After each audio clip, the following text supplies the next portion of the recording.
সংস্কার কমিশন যে প্রতিবেদন জমা দিয়েছে, এই প্রতিবেদনে প্রায় 12টি মোটা দাগে আছে যেগুলো ইসলাম বিরোধী, যেগুলো পশ্চিমাদের কালচারকে সামনে এনে পশ্চিমা ওই আমেরিকার যে থিওরি তাদেরকে দিচ্ছে, ওই নাস্তিকবাদ যাদেরকে বসানো হয়েছে, এরা যেটা দিয়েছে ওই নাস্তিকদের থিওরিগুলোকে তারা প্রতিষ্ঠা করে পুরো বাংলাদেশের মুমিন মুসলমানদেরকে ওই আমেরিকার মতো ফ্রি সেক্সের মতো চলার জন্য, নারী পুরুষ উলঙ্গ হয়ে চলবে এইভাবে চলার জন্য একটা পরিবেশ প্রতিষ্ঠা করতে চাচ্ছে। আর বাংলাদেশের মুসলমান এটা করতে অতীত দেয় না, ইনশাআল্লাহ সামনে দিবেন ইনশাআল্লাহ। আপনার নারীও না পুরুষও না। আচ্ছা, আপনার নারীও না পুরুষও না, বলেন একটা নারী যখন ছেলের বাপ ধরে রাস্তায় হাঁটবে, এটা কি কোনো আকল মান কোন সম্ভ্রান্ত পরিবারে কেউ মেনে নিতে পারে না? অথবা কোন ছেলে যখন নিজেকে দাবি করবে আমি মেয়ে, এই মেয়ে দাবি করে যে যখন রাস্তায় শাড়ি পরে হাঁটবে খুব ভালো দেখাবে, খুব ভালো দেখাবে, খুব ভালো দেখাবে না কোনো খারাপ। আচ্ছা, একটা ছেলে যখন নিজেকে দাবি করলো আমি মেয়ে, বাস তাকে আপনি স্বীকৃতি দিয়ে দিলেন যে দাবি করছে সে মেয়ে, বা সে মেয়ে হয়ে গেল। তাহলে এখন মেয়ে হওয়ার জন্য সে যদি কলেজ ভার্সিটিতে পড়তে যায়, তার আবাসিক হোস্টেল কি ছেলেদেরটা হবে না মেয়েটা হবে? কথা বলেন, মেয়েটা হবে। তাহলে এই মেয়ে যখন ওই নারীদের হোস্টেলে গিয়ে অবস্থান করবে, যে ছেলেরা নারী দাবি করলো সে যখন নারীদের হোস্টেলে গিয়ে অবস্থান করবে, এবার বলেন সেখানে কেউ নিরাপদ থাকবে? তাহলে আপনি কি বুঝাইতে চাইলেন? আপনি বুঝাইতে চাইলেন জিনা এটা সবাইকে বড় সমস্যা। নাউজুবিল্লাহ। আরেকটু বলি, একটা ছেলে যখন নিজেকে নারী দাবি করলো, তো এই নারী মেয়েটার বিবাহ তো একটা ছেলের সাথে না, এই নারীটার বিবাহ কার সাথে? ছেলের সাথে। তার মানে এর জন্য একটা ছেলে পাত্র দরকার। তার মানে এই নারীকে আর ছেলেকে বিবাহ দিলেন, দুইটা ছেলেকে বিনোজিত তো বাহ্যিক ভাবে দুইটা ছেলেকে বিবাহ দিলেন। তার মানে দুইটা ছেলেকে বিবাহ করে সমকামিতাকে আপনি প্রমোট করলেন। আর সমকামিতাকে ইসলামে কোনদিন সাপোর্ট করে না, এটা পশ্চিমাদের কালচার। ছেলে ছেলে বিবাহ হয় না, মেয়ে মেয়ে বিবাহ হয় না, এগুলো সমস্ত সমকামিতা, এগুলো ইসলাম বিধ্বংসিতা। আমরা ওলামায়ে কেরাম এই মিম্বর থেকে যা কিছু বলি, আমাদের কোনো ব্যক্তি স্বার্থে বলি না, শুধুমাত্র মুসলমানের ঈমান রক্ষার্থে আমরা এই কথাগুলো বলি। আমরা কোনো সরকারের বিরোধী না, আমরা সরকারের বিরুদ্ধে কথা বলি না, কিন্তু আমাদের যখন শরীয়তের সাথে সাংঘর্ষিক হবে তখন ক্ষমতায় যে থাকবে আমাদের তার বিরুদ্ধে কথা বলতে হবে। কারণ আমরা আমাদের দায়িত্ব, আপনারা এখানে ইমামদেরকে বসিয়েছেন, আমি সবগুলো বাংলাদেশের যত খতিব আছে মুসলমান, তাদের খেলাফতের দায়িত্ব ইমাম সাহেবদেরকে দিয়েছে, জুমাতে বয়ান করার দায়িত্ব দিয়েছে, সঠিক কথাগুলো তাদেরকে শোনাবে। এখন সঠিক কথাগুলো শুনাইতে গেলে যদি কারো ভিতরে ওই অপরাধ থাকে, তাহলে তো তার গায়ে একটু জ্বলন লাগবে। কারো গায়ে যদি জ্বলন লাগে, এই জন্য তো ইমাম সাহেব দায়ী না। অপরাধ যে করেছে তার জন্য দায়ী, সে দায়ী, কিন্তু সে তার অপরাধকে না স্বীকার করে সে ইমাম সাহেবের উপরে চাপিয়ে দেয়, ইমাম সাহেব আমার বিরুদ্ধে বলছে। ইমাম সাহেব তো কারো বিরুদ্ধে বলে, আপনি কোরআন আর সুন্নাহর বিপরীতে চলবে, তো ইমাম সাহেব আপনাকে কোরআন আর সুন্নাহর কথাগুলো শোনাবে, শুনাইতে গেলে আপনার অপরাধ সামনে চলে আসবে, তা আপনি আপনাকে অপরাধী মনে করে তওবা করে নিজের অপরাধগুলো সংশোধন করে নিজে তার ইমাম সাহেবের কথা আপনার গায়ে রাখেন। কিন্তু আপনি তো সংশোধন হন না, বরং চেষ্টা করেন মিম্বরের ইমামকে পরিবর্তন করার জন্য। এটা আমাদের একটা কুসংস্কার হয়ে গেছে, একটা ক্ষমতার একটা দম্ভ আমাদের ভিতরে চলে আসে। ইমাম আমার বিরুদ্ধে বলবে, আমার ভিতরে দোষ থাকুক আর না থাকুক, আমি ইমামকে নাড়িয়ে ছাড়বো। এর মুসলমান এটা উচিত আমার, এই মিম্বর আমাদের নিকট আমার হক কথাগুলো আপনাদের পৌঁছানো আমাদের জন্য জরুরি।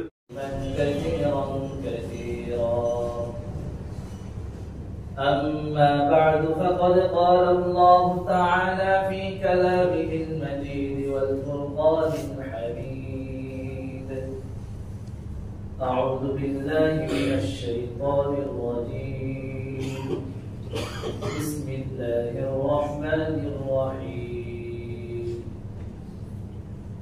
وتمت كلمة ربك صدقا وعدلا لا مبدل لكلماته وهو السميع العليم وإن تطع أكثر من في الأرض يضلوك عن سبيل الله إن يتبعون إلا الظن وإن هم إلا يخرصون وقال رسول الله صلى الله عليه وسلم من دعا إلى هدى كان له من الأجر مثل أجور من تبعه لا ينقص ذلك من أجورهم شيئا ومن دعا إلى ضلالة كان عليه من الإثم مثل آثام من تبعه لا ينقص ذلك من آثامهم شيئا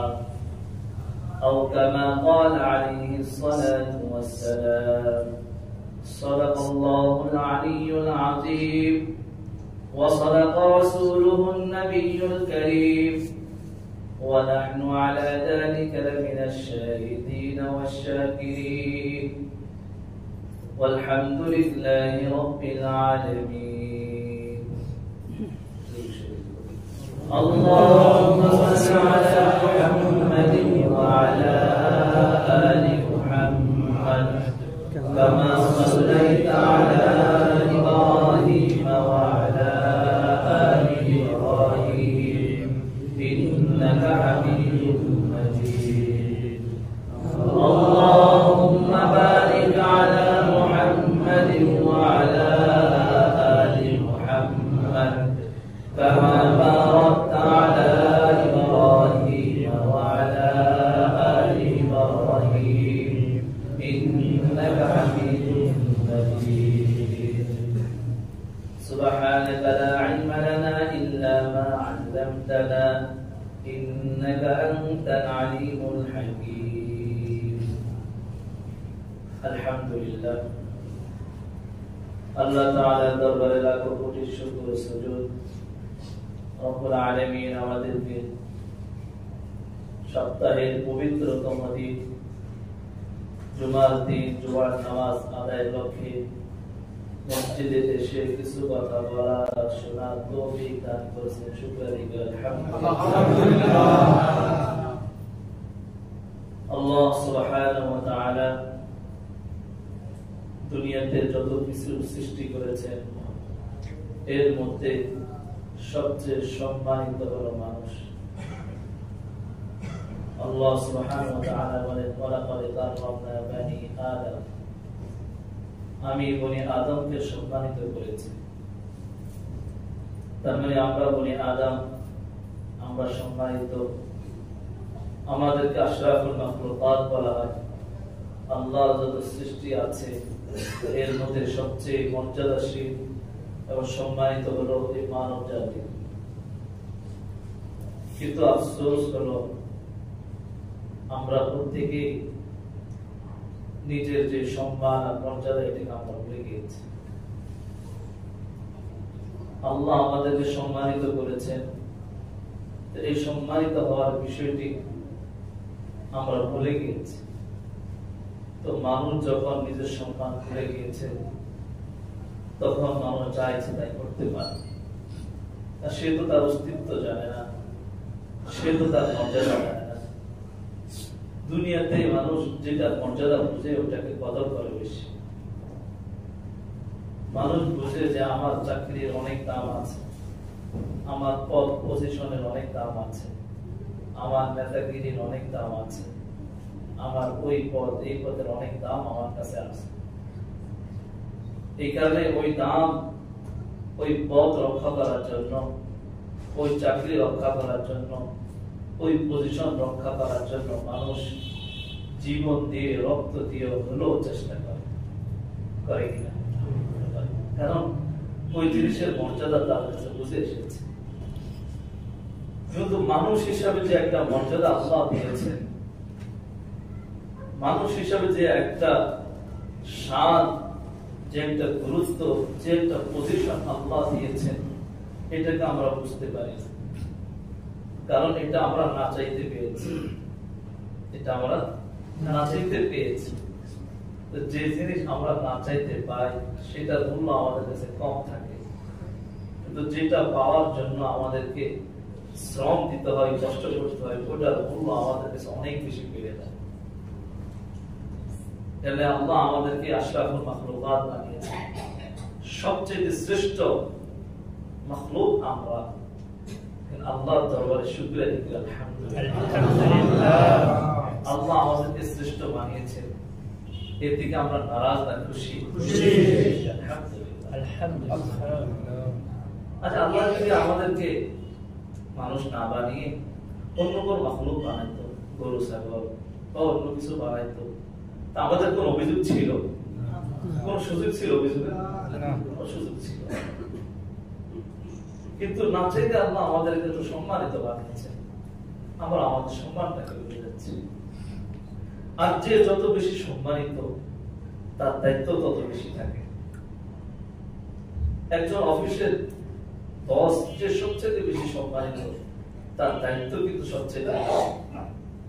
সে যদিও অফিসে একটা চেয়ার নিয়ে এক কোণে বসে থাকে, এসি রুমে বসে থাকে, কিন্তু পুরো হাউসটা নিয়ন্ত্রণ করার ফিকির তার মাথায় রাখতে হয় কিনা?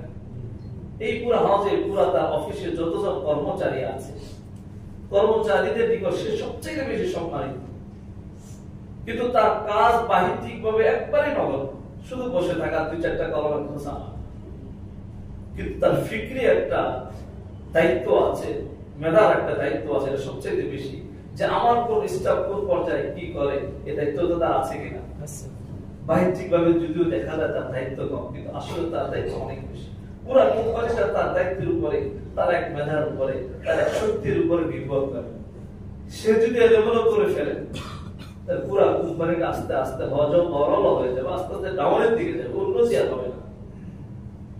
ঠিক আল্লাহ সুবহানাহু ওয়া তাআলা আমাদেরকে সম্মানিত করেছেন, তা আমাদেরকে একটা ফিকিরও দিয়েছেন, আমাদের দায়িত্ব বড় দিয়েছেন। আমাদের দায়িত্ব বড়, আমরা যেহেতু সম্মানিত, এখানে আমাদের দায়িত্ব বড়।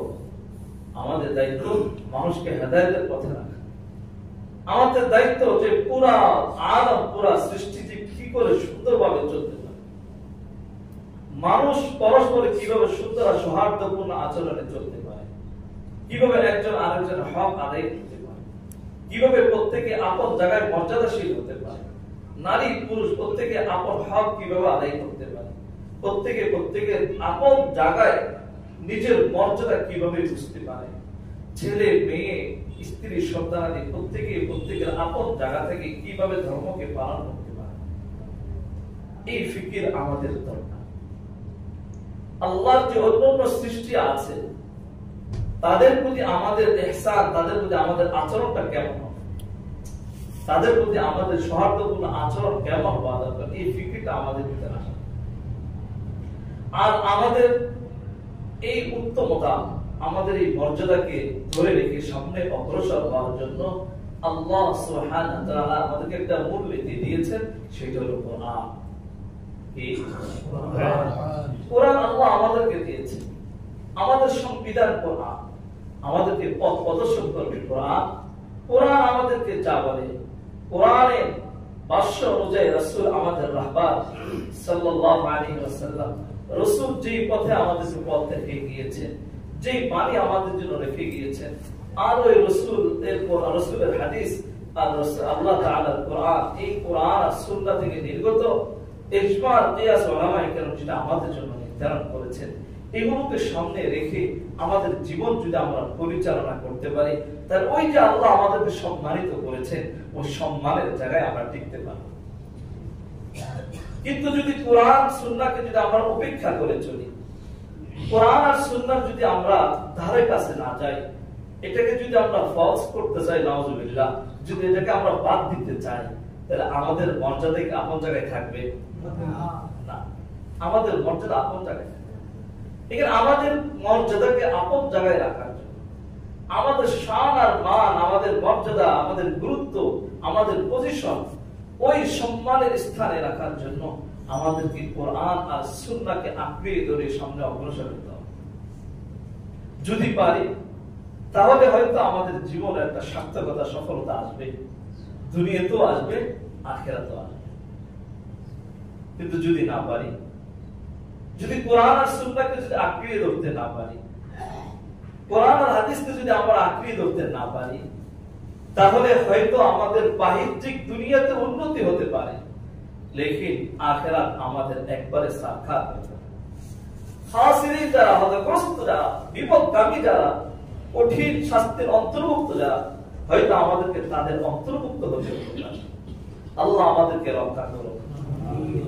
আমাদের জন্য আল্লাহ সুবহানাহু ওয়া তাআলা কোরআনে খুব সুন্দর দিক নির্দেশনা দিয়েছেন। আল্লাহ বলেন সূরা আনআমের 115 এবং 16 নম্বর আয়াত তেলাওয়াত করেছি। আল্লাহ সুবহানাহু ওয়া তাআলা ইরশাদ করেন ওয়াতাম্মাত কালিমাতু রাব্বিকা সিদকান ওয়া আদলা লা মুবাদদিলা লিকালিমাতি। তাম্মাত পরিপূর্ণ করে দিয়েছে কালিমাতু রাব্বিকা, রবের যে কালিমা, রবের যে কথা, রবের যে বাণী তথা কোরআন। এই দুনিয়াতে আল্লাহ যে নীতি আমাদের জন্য পাঠিয়েছেন, কোরআনকে, রবের যে নীতি নির্ধারণ আমাদের জন্য আছে, আল্লাহ বলতেছেন যে এটাকে আমি পরিপূর্ণ করে দিয়েছি সিদকান ওয়া আদলা, ন্যায় ও ইনসাফের দ্বারা, ন্যায় ও ইনসাফ দ্বারা আমি এটাকে পরিপূর্ণ করে দিয়েছি। অর্থাৎ কোরআন যেটা আমাদের জন্য এসেছে, আমাদের সামনে যে কোরআন আছে, ন্যায় ও ইনসাফের ক্ষেত্রে এটা সবচেয়ে বেশি পরিপূর্ণ। লা মুবাদদিলা লিকালিমাতি, এই কালামের যে শব্দগুলো আছে, যে কথাগুলো আছে, যে বাবার্থগুলো আছে, যে বাণী আমাদের জন্য আছে, যে বার্তা আমাদের জন্য আছে, লা মুবাদদিলা লিকালিমাতি, রবের এই কালিমা, এই কথাগুলো পরিবর্তনকারী কেউ নেই, কেউ পারবে না এগুলোকে পরিবর্তন করতে। ওহুয়াস সামিউল আলিম, রব সবচেয়ে শ্রোতা, রব জ্ঞাত। আমি আর আপনি যা কিছু করি এগুলো সবকিছু শুনেন কে? আল্লাহ। দেখেন কে? আল্লাহ। এগুলো সম্পর্কে জ্ঞাত কে? আল্লাহ। আল্লাহ যে অবস্থায় যেখানে যাই করব সবকিছু আল্লাহ দেখবেন, শুনবেন, সবকিছু সম্পর্কে আল্লাহর ইলম আছে। এর রব এখান থেকে আমাদেরকে যে বার্তাটা দিয়েছেন, এই আয়াতের বার্তা হলো আমাদেরকে যে কোরআনের যে বিধান আছে, এই বিধানের মধ্যে কোনো পরিবর্তন আনার সামর্থ্য কারো নাই। মুহাম্মদুর রাসূলুল্লাহ সাল্লাল্লাহু আলাইহি ওয়াসাল্লামকে আল্লাহ আমাদের হেদায়েতের বার্তা রূপে পাঠিয়েছেন, আর নীতি নির্ধারণ হিসেবে আমাদের জন্য কোরআনকে পাঠিয়েছেন। এই কোরআনে রব বলে দিয়েছেন এর মধ্যে কোনো পরিবর্তন আসবে না। তার মানে কেউ যদি পরিবর্তন করতে চায় কোনদিন পরিবর্তন করতেও পারবে না। এরপরে আয়াতে আল্লাহ বলেন وَإِن تُطِعْ أَكْثَرَ مَن فِي الْأَرْضِ يُضِلُّوكَ عَن سَبِيلِ اللَّهِ। ইন তুতি', আল্লাহ রাসূলকে বলতেছেন আল্লাহ, ইন তুতি', যদি আপনি আনুগত্য করেন, আকসার মান ফিল আরদ, জমিনের অধিকাংশ লোক যেই পথে চলে, যেই পথে চলে, যেই থিওরি নিয়ে চলে, যদি আপনি এই থিওরির অনুসারী হন, ইউদিল্লুকা আন সাবিলিল্লাহ, তাহলে তারা আপনাকে আল্লাহর রাস্তা থেকে বিপদগামী করে দেবে। তার মানে দুনিয়াতে ওই সময় যখন কোরআনটা নাযিল হচ্ছে, ওই সময় অধিকাংশ লোকই ছিল ভ্রান্ত আকীদার বিশ্বাসী। ওই সময় লোকগুলো ছিল জাহিলি লোক। ওই সময় লোকগুলোর ভিতরে কোনো ইনসাফ আর আদালত ছিল না। ওই সময় লোকগুলোর ভিতরে মানুষের হক আদায় করার ব্যাপারেও তেমন কোনো বিষয় ছিল না। এরা যেভাবে পারছে, যেভাবে পারছে ওইভাবে চলছে, যেভাবে পারছে ওইভাবে খেয়েছে। কি শরীয়ত, কি হক, কি নামাজ, কি কালাম, কার কি অবস্থা, কোনো কিছু লাগবে না। কি স্বামী, কি স্ত্রী, কি মেয়ে, কি ছেলে, কারো হক কেউ আদায় করতে পারতেছিল না। এক অরাজকতা অবস্থা, যাকে এক কথায় আমরা জাহিলি জামানা বলি। ওই জাহিলি জামানার লোকদের ব্যাপারে আল্লাহ বলতেন, যদি আপনি ওই লোকদের থিওরি অনুসরণ করেন তাহলে আপনাকে পথভ্রষ্ট করে।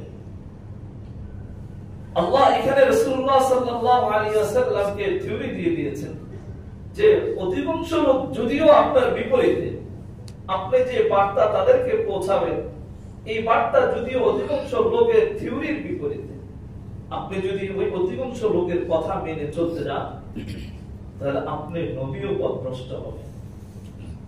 এবার বলেন রাসূলুল্লাহ সাল্লাল্লাহু আলাইহি ওয়াসাল্লাম আল্লাহ এই কথা বলেছেন যে তিনি বান্দা, তিনি পথভ্রষ্ট হবেন। এখন যদি আমরা মানব রচিত থিওরি অনুযায়ী আমরা চলতে যাই, আমরা কি পথভ্রষ্ট হব না ঠিক থাকবো? ওই সময় রাসূলকে আল্লাহ বলে দিয়েছেন, ঠিক এই সময়ও কিছু মানুষ আছে যারা নিজেদের থিওরি নিয়ে চলে, নিজেদের থিওরিতে চলতে চায়।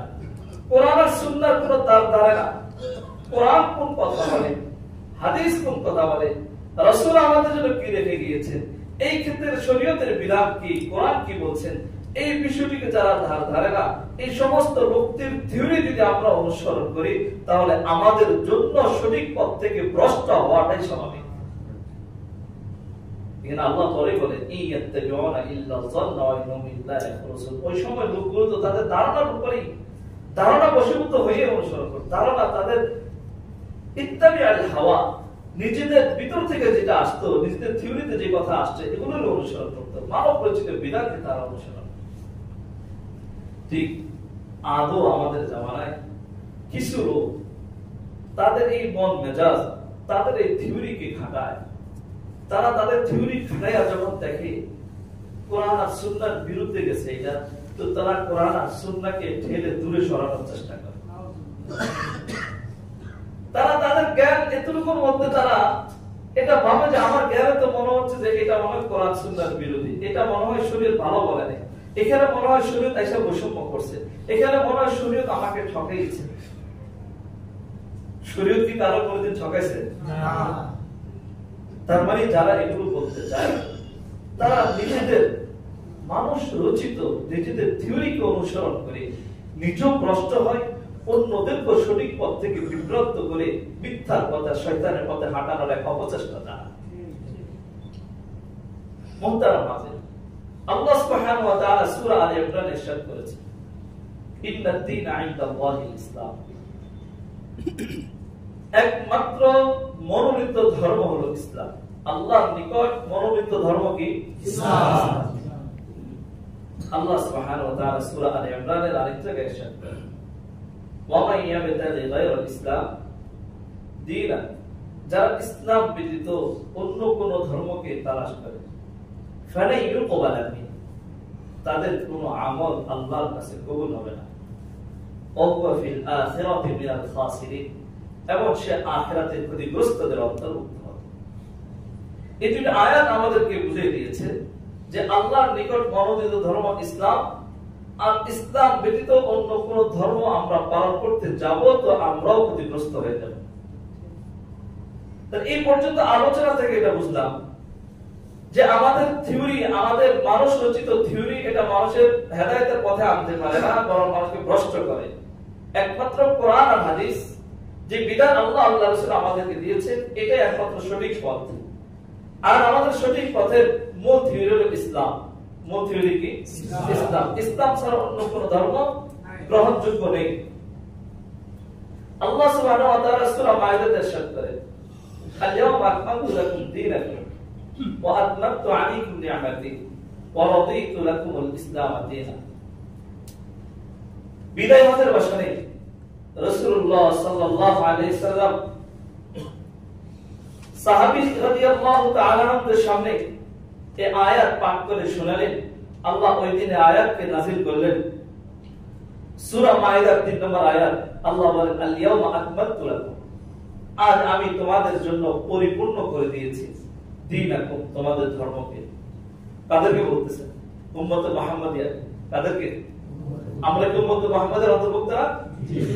তার মানে আমাদেরকে বলতেছেন, আল-ইয়াওমা আকমালতু লাকুম দীনাকুম, তোমাদেরকে তোমাদের দ্বীন পরিপূর্ণ করে দিয়েছে। আমাদেরকে আমাদের দ্বীন পরিপূর্ণ করে দেওয়া হয়েছে। কারো সন্দেহ আছে? না। তার মানে আমাদের দ্বীন কি? পরিপূর্ণ। আমাদের দ্বীন হলো ইসলাম, আর আমাদের ইসলাম দ্বীন এটা কি? পরিপূর্ণ। দ্বীন কি? এরপর আল্লাহ ওয়া আতমামতু আলাইকুম নি'মাতি, এবং তোমাদের উপর আমার নিয়ামত রাজিও পূর্ণ করে দিয়েছে। ওয়া রাদিতু লাকুমুল ইসলাম দীনান, আর তোমাদের জন্য ইসলাম নামক ধর্ম পছন্দ করাতে আমি পছন্দ করেছি। তোমাদের জন্য ধর্ম ইসলাম, এটাকে আমি রাজি হয়েছি তোমাদের জন্য। তার মানে আমাদের ধর্ম হলো ইসলাম, আর আমাদের ধর্ম আমাদের জন্য রব পরিপূর্ণ করে দিয়েছে। এখন যদি ইসলামের কোন বিষয়ে ত্রুটি বিচ্যুতি আমরা বের করতে যাই, আমরা যদি বলি কোরআনের এই বিধানটি মনে হয় অমুককে বৈষম্যের স্বীকার করেছে, কোরআনের এই বিধানটি মনে হয় অমুককে সঠিক পথ দেখায়নি, তাহলে কোরআনের এই আয়াত সূরা মাইদার 3 নম্বর আয়াত মানা হলো না অস্বীকার করা? অস্বীকার করা। আর কোরআনের কোন অংশ, কোন আয়াত, কোন শব্দ কেউ যদি অস্বীকার করে, সাথে সাথে সে কাফের হয়ে যাবে। কোরআনের কোন অংশকে অস্বীকার করা, এর কোরআন আর হাদিসে আমাদের জন্য যে বিধান আল্লাহ রাসূল রেখে গিয়েছেন, অকাট্যভাবে যে বিধানগুলো আমাদের জন্য রেখে গিয়েছেন কোরআনে আল্লাহ সুবহানাহু ওয়া তাআলা, কোরআনের কোন একটা বিধানকে যদি আমি অস্বীকার করি তো আমার ঈমান থাকবে না। এর প্রত্যেকটা মুসলমানের উচিত যে আমার ঈমান কিভাবে রক্ষা হয়, আমার ঈমান রক্ষা করা আমার জন্য জরুরি। আমি বারবার বলি যে আমি মরার পরে আমার ঈমানের পরিচয় হলো আসল। আমার কবরে আমার কোন নেতা, আমার কোন অনুসারী কেউ যাবে না। আমি পীর হই, আমি যে আমি মন্ত্রী, আপনি যেই পর্যায়ে হই, আমার আর আপনার কবরে প্রত্যেকের কবরে প্রত্যেকেই যাবে, অন্য কেউ যাবে বলে যাবে না। আমরা যাদের থিওরি গুলো অনুসরণ করে চলতে যাচ্ছি, ইসলামকে মাইনাস করে যারা অন্য কোন থিওরিকে নিজেদের জীবনে আঁকড়িয়ে ধরার চেষ্টা করছি, এটাকেই মূল থিওরি বানিয়ে ফেলতেছি, ইসলামকে পিছনে ফেলে দিচ্ছি, তো আমার আর আপনার মরার পর অবস্থাটা কি হবে? কবরে যখন সুয়াল উত্তর হবে, আমার প্রশ্নগুলোর জবাব কি আমি দিব না আমার নেতাই দেবে? কে দিবে? প্রত্যেকের জবাব দিতে হবে, অন্য কেউ দিবে না।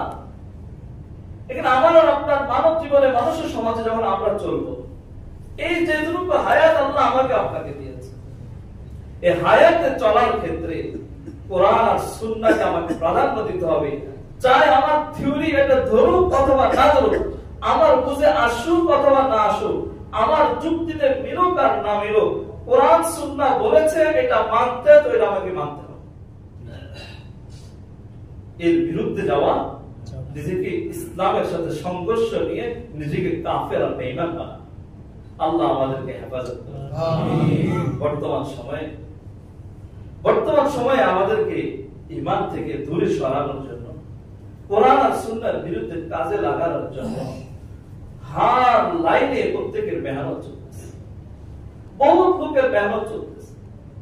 পশ্চিমা থিওরি আমাদেরকে ঢুকাই দেওয়ার জন্য, আমাদের মন মস্তিষ্কে, আমাদের প্রত্যেকটা নারী পুরুষের মন মেজাজে এটা ঢুকাই দেওয়া যে পশ্চিমা কালচার এটাই আমাদের জন্য সঠিক পথ, এই থিওরিটিকে ঢুকাই দেওয়ার জন্য বহুত আপ্রাণ চেষ্টা অনেকেই করতেছে। বাতিল হার জামানায় ছিল। রাসূলুল্লাহ সাল্লাল্লাহু আলাইহি ওয়াসাল্লাম যখন শরীয়ত নিয়ে এসেছেন, কোরআন যখন নাযিল হওয়া শুরু হয়েছে, তখনও বাতিল ছিল। তখনও চেষ্টা করেছে যারা মুসলমান হয়েছে তাদের থেকে আবার ইসলামকে ফিরিয়ে দেওয়া, অথবা যারা এখনো মুসলমান হয়নি, হিন্দু, কাফের বা বৌদ্ধ, ইহুদি যারা আছে, তাদেরকে ইসলাম ধর্ম গ্রহণ করতে নিষেধ করা, এই কাজ তখনও চলেছে, এখনো চলমান আছে। ওই সময় যখন কোরআন নাযিল হতো, রাসূলুল্লাহ সাল্লাল্লাহু আলাইহি ওয়াসাল্লাম কোরআন তেলাওয়াত করতেন, লোকগুলো কোরআন শোনার জন্য রাসূলের দরবারে চলে যেতেন। যাইতেন কিনা? বড় বড় লিডার যুদ্ধের ময়দানে গেলে রাসূলের বিরুদ্ধে নেতৃত্ব দিচ্ছে, কিন্তু রাসূল যখন বরাতে কোরআন পড়তেন, গোপনে গোপনে প্রত্যেকে চলে গিয়ে কোরআন শোনেন। তারপরে তারা জানে মুহাম্মদ যেটা নিয়ে এসেছে এটা সত্য, লেকিন আমি মানতে পারতেছি না। কেন? আমার একটা পদ প্রতিমা, একটা পজিশন আছে, আমার পজিশনকে ধরে রাখার জন্য আমি এই কোরআনকে মানবো না, নিজেও মানবো না, নিজে শুনবো ঠিক আছে, মানবো না। এবং আমার জাতি যারা আছে, আমার অধীনস্থ যারা আছে, এদেরকে পথভ্রষ্ট করার জন্য এদেরকে কাছে যেতে দেওয়া হবে না। এটা ছিল তাদের থিওরি। ঠিক আমাদের জামানো কিছু লোক আছে, নামে মুসলমান কাজী ইহুদি খ্রিস্টান, ওই পশ্চিমাদের কালচারকে তারা গ্রহণ করেছে, আর এটাকে আমাদের এই বাংলাদেশের মুসলমান আপামা জনতার উপরে চাপাই দেওয়ার জন্য এক নতুন ষড়যন্ত্র শুরু করেছে।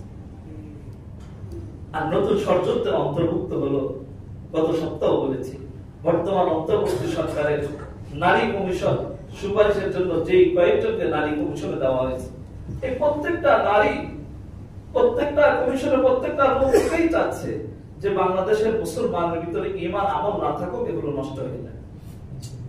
এদের এটা একটা চেষ্টা, এই চেষ্টাটা বহুত আগে আরো অনেকেই করেছিল, সফল হয়নি, কিন্তু নতুন করে আবার এরা এসে চেষ্টা করতেছে।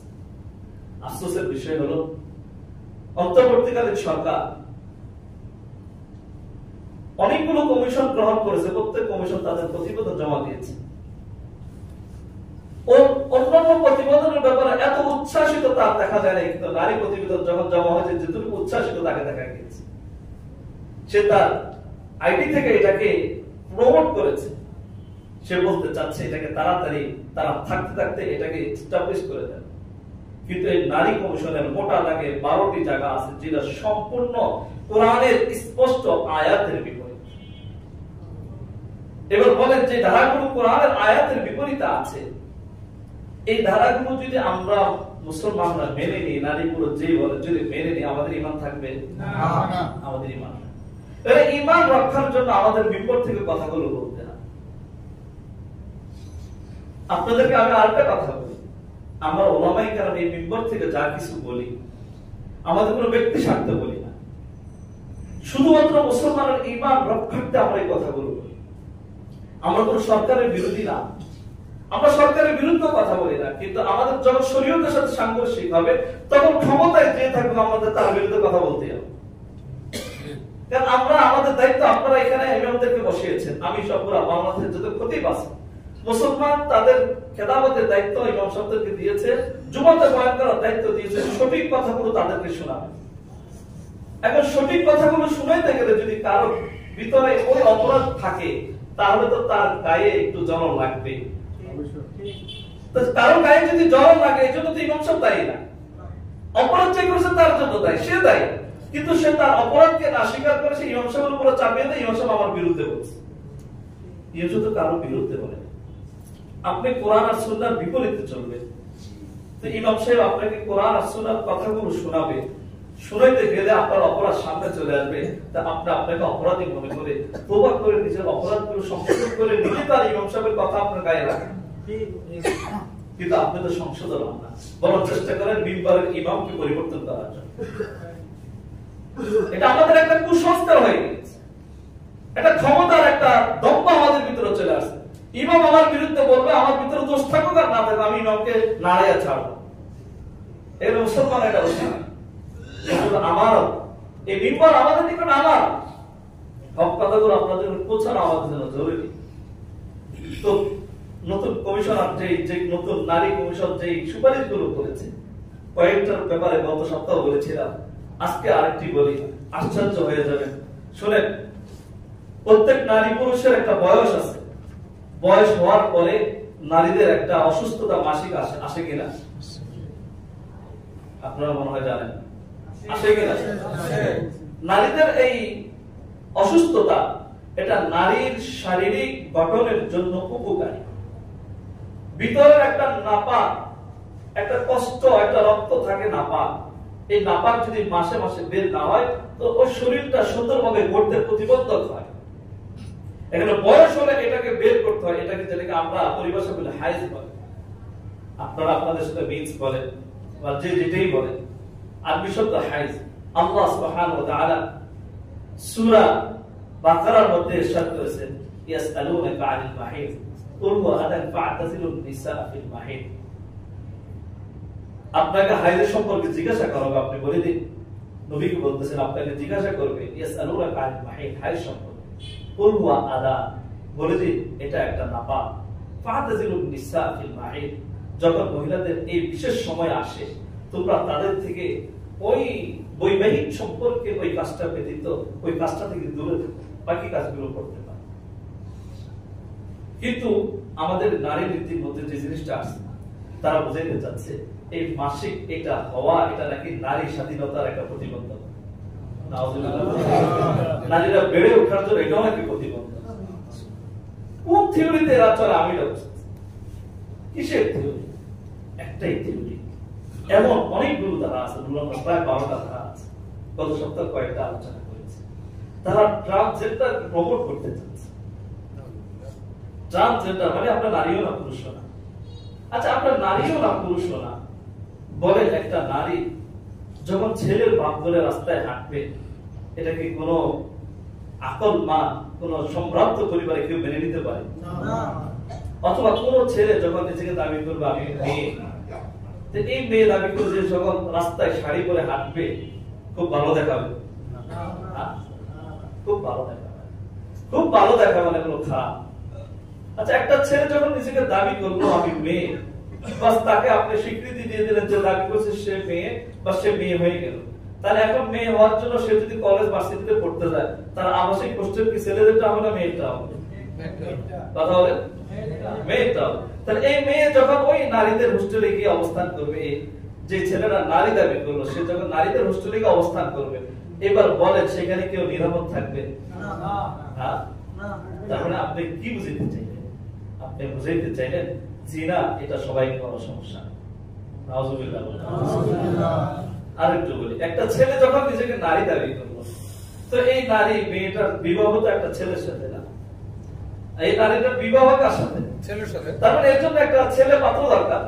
তার মানে এই নারীকে আর ছেলেকে বিবাহ দিলেন, দুইটা ছেলেকে বিনোদিত তো বাইতিক ভাবে দুইটা ছেলেকে বিবাহ দিলেন। তার মানে দুইটা ছেলেকে বিবাহ করে সমকামিতাকে আপনি প্রমোট করলেন। আর সমকামিতাকে ইসলামে কোনদিন সাপোর্ট করে না, এটা পশ্চিমাদের কালচার। ছেলে ছেলে বিবাহ হয় না, মেয়ে মেয়ে বিবাহ হয় না, এগুলো সমস্ত সমকামিতা, এগুলো ইসলাম বিধ্বংসিতা। হযরত আলাইহিস সালাতু ওয়াস সালামের জামানায় এই সমকামিতা ছিল। এখানে আল্লাহ তাআলা পুরা ভূপৃষ্ঠকে উল্টে দিয়েছে, যারা ছিল সবাইকে ধ্বংস করে দিয়েছে। যে জমিনে সমকামিতা চলবে, আল্লাহ ওই জমিনকে পুরা জমিনকে সংশোধন করার জন্য উল্টে আনে, পুরা জাতিকে ধ্বংস করে। আর যে জমিনে জিনা চলবে, আল্লাহ ওই জাতিকেও ধ্বংসে স্তূপিত করে। দেখছেন আপনারা, গত পরশুদিন থেকে আপনারা দেখতেছেন ইসরায়েল গাজার মুসলমানদের উপরে কিভাবে নির্যাতন করেছে। আর আপনারা বলছেন এত দোয়া করে লাভ কি? অনেকে বলেছেন দোয়া করে লাভ কি? এরপরে মাস পর গাজা করেছিল, অনেকে বলেছে এটাও করে লাভ কি? দেখেন, মুসলমানরা আত্মনাথ কোনদিন ব্যর্থ হয় না, বৃথা যায় না। আল্লাহর খেলা কবে কিভাবে আসবে কেউ জানে না। ইতিহাসের সেরা দাবানক ইসরায়েল আল্লাহ লাগাই দিয়েছে। ইতিহাসের সেরা পারে নাই কেউ কোনদিন, এই ইসরায়েলকে আল্লাহ দমায় দিয়েছে। কাউকে দমানো আল্লাহর জন্য ব্যাপার না, কিন্তু এর জন্য দরকার মুসলমানদের ঈমান ইস্যু। আমরা বাংলা থেকে বিভিন্ন মুসলিম কান্ট্রি থেকে এটা আল্লাহর কাছে ফরিয়াদ জানিয়েছে, রমজানের 30 দিন ফরিয়াদ জানিয়েছে। এই কারণে আল্লাহ দোয়া কবুল করেছে, তো ভিন্নভাবে তাদেরকে শাস্তি করেছে। আমরা এখন বসে যদি আমাদের দেশে আমরা সেই গাজাবাসীর জন্য দোয়া করেছি, আর আমাদের দেশে ইসলাম বিরোধী কালচার প্রতিষ্ঠা হবে, এটা কি মাইনা নিবেন আপনারা? না, নারী আমাদের দাবি এতটুকু, কিছু না। নারী বিরোধী, নারীদের সংস্কার কমিশনে ইসলাম বিরোধী যে ধারাগুলো আছে, এই ধারাগুলো বাতিল করতে হবে। আমার দাবি এতটুকুই। আজকে সমাধিকারের ব্যাপারে কথা বলছেন, হ্যাঁ ওনারা বলছেন আল্লাহ নারীদেরকে আর পুরুষদেরকে যে অধিকার দিয়েছে অর্ধেক আর ডাবল, এটা সম্পূর্ণ বৈষম্য। নাউজুবিল্লাহ। আমি গত সপ্তাহে একটা মেসেজ দিয়ে বুঝিয়েছি যে আসলে বৈষম্য কিনা। এইভাবে যদি তারা এই সমস্ত কথাগুলো বলে আর আমরা যদি এগুলো বাইরে নিই, আমাদের ঈমান শেষ। যে কোনো খারাপ কাজ করলো, এটাকে সাপোর্ট দিল, দেখলো, সমর্থন করলো, কোনো কিছু করলো, তো আমাদের ঈমান তো এমনি নষ্ট। রাসূলুল্লাহ সাল্লাল্লাহু আলাইহি সাল্লাম বলেন, মান রাআ মিনকুম মুনকারান ফালইয়ুগাইয়িরহু বিয়াদিহি ফাইন লাম ইস্তাতি' ফাবিলিসানিহি ফাইন লাম ইস্তাতি' ফাবিকলবিহি ওয়া যালিকা দারুল ঈমান। যখন কোনো অপছন্দনীয় কাজ কেউ করে, তখন আল্লাহ রাসূল বলেন ফালইয়ুগাইয়িরহু বিয়াদিহি, তাকে পারলে হাত দ্বারা প্রতিহত করো। যদি এতটুকু না পারো, তাহলে কমপক্ষে জবান দ্বারা সেটাকে প্রতিহত করো। যদি এতটুকু না পারো, কমপক্ষে অন্তর দিয়েও সেটাকে কি করো? অপছন্দ করো। ওয়াদালিকা দারুল ঈমান, এটা ঈমানের সর্বনিম্ন স্তর। অন্তর দিয়েও যদি আমরা ঘৃণা করতে না পারি, তাহলে আমাদের ঈমানের অবস্থা কোথায় হবে? ঈমানের অবস্থা কোথায় হবে?